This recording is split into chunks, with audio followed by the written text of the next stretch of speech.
What's up, guys? I'm Steve Silva. And I'm Ariel Carr for the 2012 Oscar special, How Did That Not Win? All right, so Aaron and I will be talking about the 84th Academy Awards and what we thought they should have done differently, what won, and what should have actually won. And I'll be fighting with this guy all night, so stay where you are, stay put, and get ready for a great time. Fighting, you mean getting the truth instilled on you. So let's start with the host. It was supposed to be Eddie Murphy at first, then he dropped out after Brett Ratner dropped out as producer, and we got stuck with Billy Crystal. What did you think of Billy Crystal? Stuck with Billy Crystal? Correct. I have to say, it was so great to see Billy back on the Oscars where he belongs. The only thing that changed about Billy all year was, same jokes, same humor, same fashion. More Botox? Same dancing, more Botox. More Botox. Billy definitely got a little work in the neck, and that's all I gotta say. You mean work everywhere? I mean, the only way that they could have made the Oscars better host-wise is if they got anybody else to host. I disagree. I think the Oscars belong to Billy Crystal. I think that's where he's most comfortable. I think fans and viewers like myself look forward to him season in, season out. But you need like a hobby or something. If that's what you look forward to? I love it. The only person I could ever see replacing Billy would have to be, I think, someone as talented as Justin Timberlake, where he can sing, dance, and act, similar to Billy, but a younger version. Yeah, they should have just gotten Ryan Gosling. Ryan Gosling is not good. But anyway, how about that opening where they had the collection of scenes from the movies where, I mean, I felt a little weird seeing that Mission Impossible 4 clip because, I mean, did they feel like that was the only movie that the viewers would get? But, I do have to give ABC some credit for that George Clooney, Billy Crystal kiss because they aired that knowing full well they would lose all their red state voters. Well, I have to say I enjoyed the opening. However, I did feel the Mission Impossible 4 clip was a little bit misplaced with all the other movies.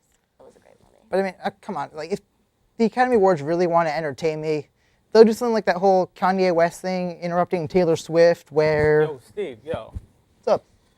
I don't mean to interrupt you. You're doing a great job. I know. But 4 years ago, Beyonce should have won that. Oh, wait a minute. Hold on. Yeah, girl, I'll be in Dubai later. All right. Anyways, that was the best movie of all time. All time. Well, thank you, Kanye, for stopping by. Right in the middle of a heated debate. Nothing like that but Kanye West, everyone. Yeah, and on that note, let's discuss the winners.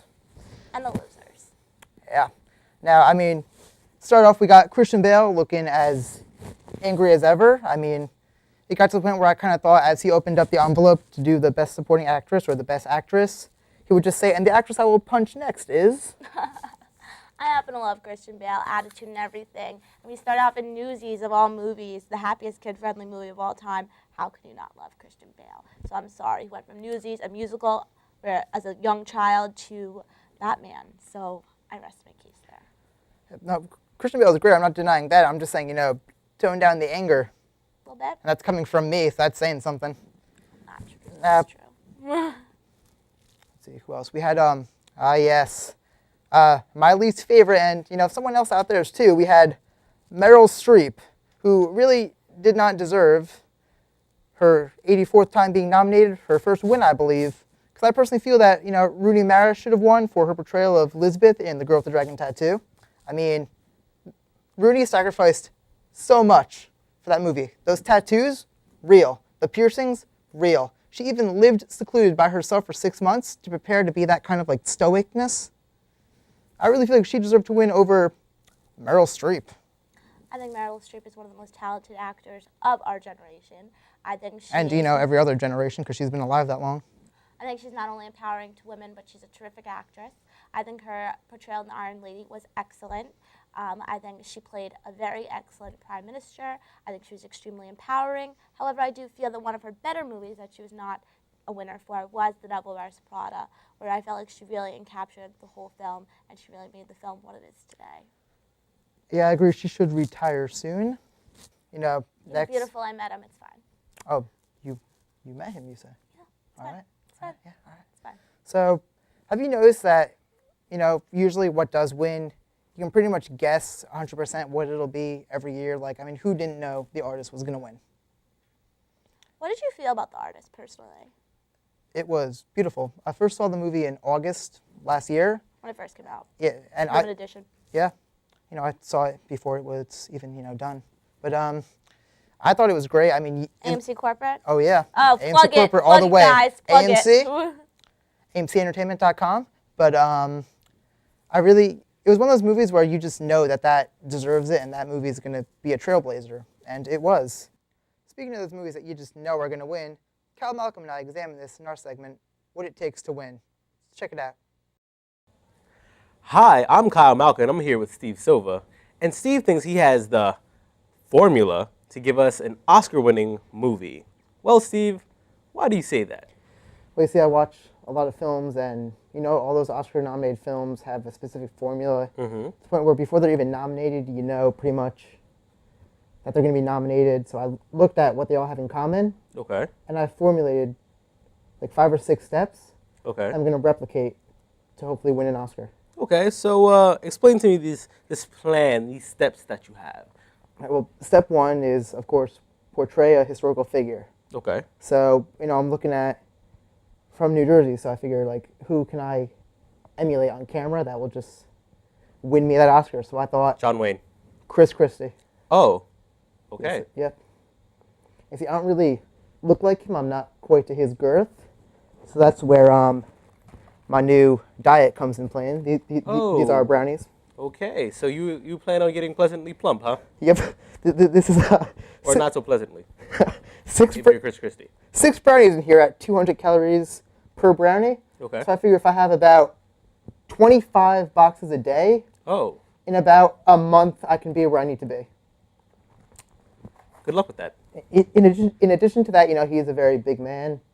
Very big man. So I figure whether he has it or not, I'm going to give him diabetes to add emotional depth to my character. So, Diabetes? Diabetes. So I'm going to risk my life to wear this insulin pump. Wait, is that actually hooked up? This is really hooked up to my stomach right now. Is that safe? No, but that's what it takes to win an Oscar. You have to really push your limitations as a human being. So I'm going to risk my life to be Chris Christie. Okay, then. So therefore, he will have diabetes, Yep. and he will be fat. I mean, it's just what has to be done.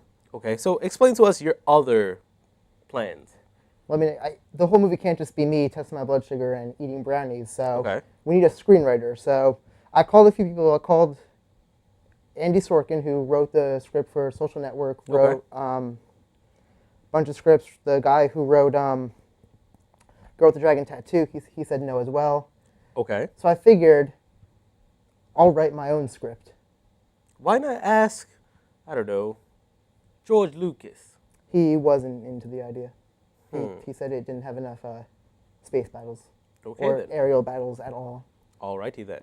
And next, I figured we need a really kick-ass director who can handle this kind of content. So I thought Clint Eastwood, and he did not return my phone call. Tried Steven Spielberg, and it wasn't World War I enough for him. Okay. Tried Tyler Perry even, and he said... Time out. Tyler Perry? Tyler Perry, he said it was too white, Well, so he just wasn't into it. I mean, Yeah. yeah. Okay. Ebony and Ivory, I get it. Yes, sir. All right. What other plans do you have then? All right, from there, we got to go with your music. We need the score that will where I can just like look off into the distance as I'm gaining my weight. Did you call 50 Cent? 50 Cent, I did not. Did you call Rick Ross? Did not call Rick Ross. Tried Trent Reznor, and he did not return my phone call. Mm-hmm. Tried Danny Elfman, and he's got like 16 other movies he's working on now, so he just wasn't into it. Did you try Kevin Rafferty? Kevin Rafferty, he actually call blocked me. I'm not allowed to. Damn. Well. Yeah, there's actually a restraining order against me. Ooh. You might want to get that, checked out. Yeah. Okay. Well, One last step. one last step. Looking at a couple movies, I realized they all have this controversial scene to them. Oh, hey, Mike. Oh, that's Janet Jackson. Oh, never mind. Continue. Sorry. I don't see her, but all right. So you need a controversial scene. Okay. So you need that like little burst of violence that's just gonna shake some people emotionally, but it'll get out my genuine ability When to you act. say controversial, you mean like... I mean, because it's New Jersey, I'm gonna hunt down the Jersey Shore cast with a pair of scissors. Don't say that. Snooki's pregnant. Don't say that. Well, then she'll be the one who just survives. I mean, it's for my art. I can't I have to go to the highest extreme. I see. You need the diabetes, you need the fat, I see. you need to stab some Guidos. Okay, then. Well, that's all we have for today, folks. We're here at the Oscars, and we'll see you guys next time. What should have been nominated? I can go on for days about this, and I will. Where should I start? Let me go through my notes here, because I have got plenty. Yes. Have you heard of the film Shame? Very limited release, Fox Searchlight? Yeah. I'm sure you're going to tell me all about it. Oh, I will. Michael Fassbender deserved at least a nomination for his portrayal of a sex addict. I mean, that doesn't sound great, groundbreaking, but wait till you see the movie, and you'll see that I'm right, because you really have no other choice. Next, Trent Reznor did not get nominated for his score in The Girl with the Dragon Tattoo. Trent Reznor is a genius, and he deserved at least a nomination. Definitely a win, but he should have gotten the nomination. I can't believe he didn't. I actually can't believe I'm saying this, but I actually agree with you. Yes, you do. I think he was remarkable in that film. I think that film definitely deserved more nominations and awards than it received. I do agree with you on that 100%. Mark my words, we have it on camera. That is official. One of the rare moments in history. I actually agree with this guy. I'm keeping that framed. I'm just showing it to everyone now. Now, I know you have some reservations about your feelings towards Bridesmaids. I personally feel it deserved nominations, did not deserve wins, deserved those nominations. Go. Thank you. I've really been waiting for this one. Oh, I know. Bridesmaids, one of the worst movies I've ever seen. Incorrect. Sorry, fans, I hated it. It was a cheap takeoff of The Hangover. How? It was stupid. It didn't have Bradley Cooper, so clearly who would want to see that anyway? First of all, Kristen Wiig, not that funny without SNL, and that's all I got to say about that movie. no, actually, she's funnier without SNL because SNL can't write to save anyone's life, as you can see by watching Clearly, it. they rejected him for a job. Never applied. Well, That's lucky for them. other people say thanks, but no, Bridesmaids deserves. I don't know what you're. When did it copy The Hangover? Yeah, there was the one like plane ride to Vegas. They never even made it to Vegas. What parallels that no one else Well, just sees give are away, you seeing? Just give away the story, Steve. Just give away the whole script. Oh wow! Clearly, I gave one 5-minute scene away. One gets married, and all of a sudden, Oh, it's so not every copied. movie with the marriage now copies The Hangover? This is one of the worst movies of the summer, I felt. I'm sorry, people talked about it, people loved it. I absolutely hated it. I thought it was a waste of my time. I think the movie was awful. I think the content was awful, and I thought it was a very cheap copy of The Hangover, which had a lot better looking guys. It was a lot funnier and was the original version. And that's all I have to say about that. Sorry to disagree. Sorry for being right. Story over. I don't agree, but I do. You actually have opened up for a segue for this. How do you feel about the Oscars bringing on the possibility of like a comedy segment? Because there's so many films that didn't get nominated that should have for comedy. Like I feel Horrible Bosses and even 50-50 should have gotten a lot more recognition than they would have in the normal Oscar. I want to pretend I did not hear that. Horrible you heard it. Bosses, ladies and gentlemen. Was Horrible. brilliant. One of the worst movies. That Wow. is even worse than Bridesmaids. You have the Horrible worst sense of Bosses. humor of anyone I have ever met. I think films You like probably think Zach Galifianakis is funny. who doesn't think Zach Galifianakis is Fit funny? people. Oh, I love him. I loved that movie. I love it. I'm actually hoping for a Hangover 3. But I really? do Because feel that it starts there's filming some, in September.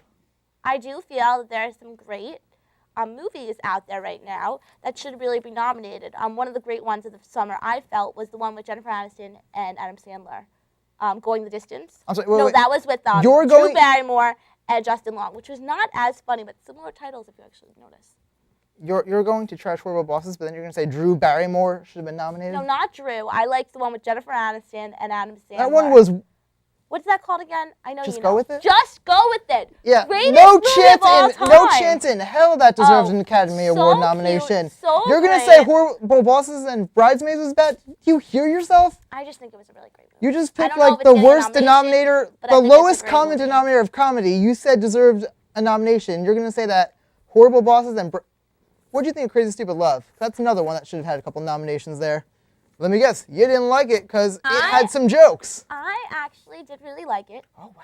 I loved it. I Wow. think, So let's log that clip there. ha ha ha, very funny. This guy right here, let me tell you. I know. Well, guys, that's all the time we have for today. If you agree or disagree with anything we said, check us out on Twitter at What It Takes to Win, or like us on Facebook. That's it, guys. It's been fun. Another day with this guy. What can I say? And you get to do it again tomorrow. We'll see you next time. That's all, guys. See you Goodbye. later.